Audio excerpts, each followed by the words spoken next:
Hey everybody, I'm Rich PYLE, and I'm here to take you on a slick side down ride to everything in this world that is cornhole.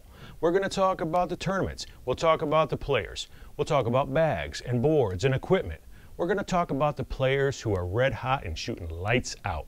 So, if you're a cornhole addict, just like I am, grab a chair and buckle in, because this is Hole Nation.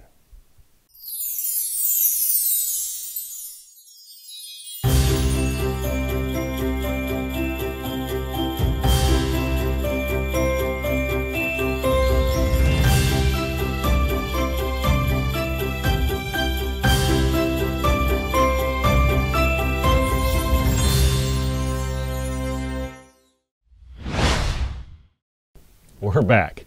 I'm your host, Rich PYLE, and I'd like to welcome you to the very first episode of Hole Nation. Now, these first couple episodes are going to be kind of short and sweet.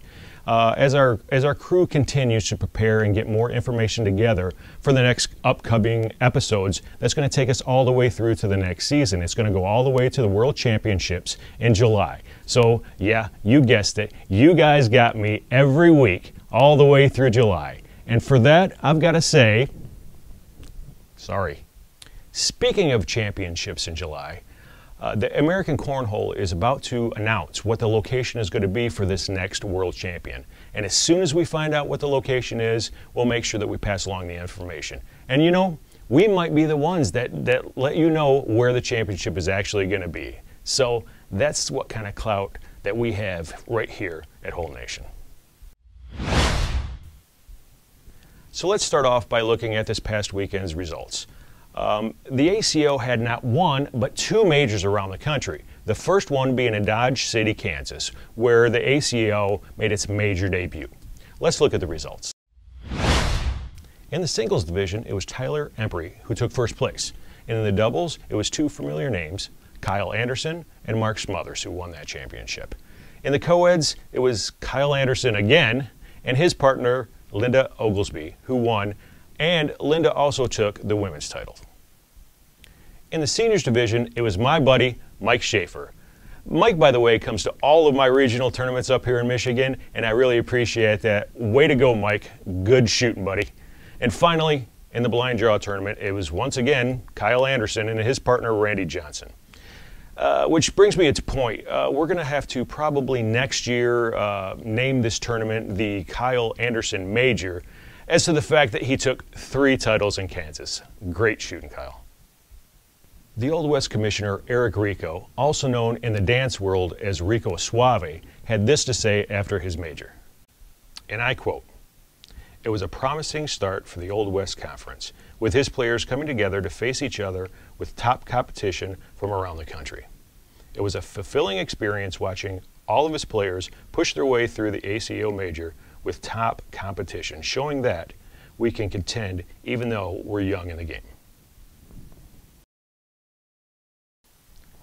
Commissioner Suave, we want to thank you and your lovely wife Rachel and dance partner for all that you guys do for the world of cornhole.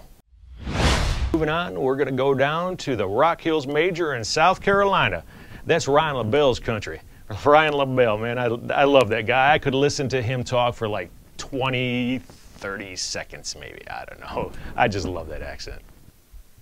In the singles division, it was Eric Davis. In doubles, it was Carl Austin with his current women's world champion, Paula Stevens. Then the brothers Eric and Brandon Davis were followed by the pre-teen wonders, the team of the brothers Jackson and Jacob Gore, that rounded off second and third.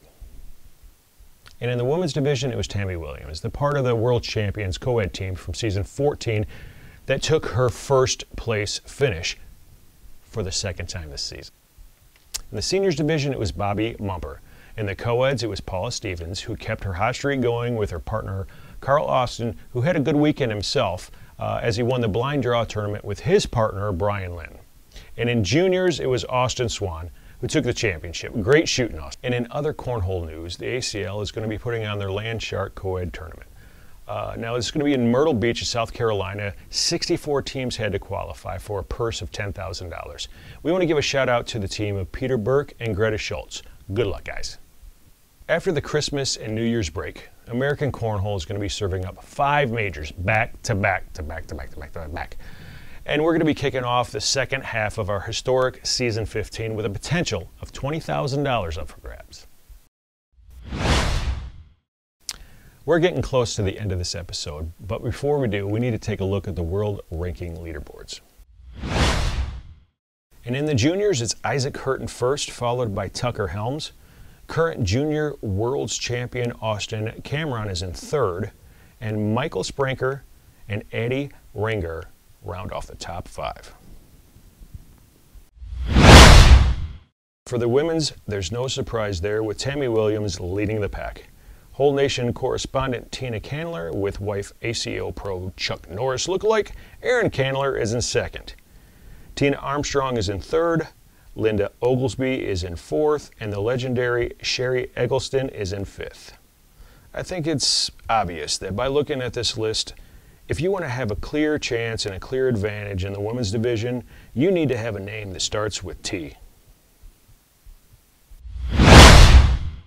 And for the seniors, it's Mike Arrington Sr. in first, followed by my boy Mike Schaefer, Steve Health, Jim France, and Steve Mullis. In the world doubles, it's Jim France and Barry Hempy sitting on top spot, followed by the teams of Kyle Anderson and Mark Smothers, and Mike Arrington Sr. and Steve Mullis. In fourth, it's a team from Michigan, Erin Candler, aka Chuck Norris, and Daniel Mead. And in fifth place, it's a team that's kind of new on the scene. It's a team by the name of Matt and Brett Guy. Now, they're making a little bit of a splash in the cornhole world, but I think that with a little bit of work and some concentration, these guys may have a place for themselves here in the cornhole world. Now, I'll go as far to say that if they want to give me a call, I will give them personal lessons, and if they listen to me closely, there's a chance that they may win a championship or 8. For world singles, the top 5 are Jeremiah Ellis, Chad Chestnut, Barry Hempy, Kyle Anderson, and Caleb Hurt. By the way, if you haven't seen the interview that our Whole Nation reporter Tina Candler did on Jeremiah Ellis, you might want to go check that out on Whole Nation's Facebook page or at wearecornhole.com. Great Holeheads, this brings us to the end of our first episode. So make sure that you go to American Cornhole and follow them on all their platforms so that you can keep up with us here on Whole Nation and all of the information that we're going to be able to give you about the world of cornhole. So until next time, I'm your man, Rich Pyle, your corn star, saying, whether it's slick or sticky side down, keep on tossing. Wake it up, hanging upside down. It's okay, you just hang around. Don't let go, don't look down. Waking up, hanging upside down. On the upside.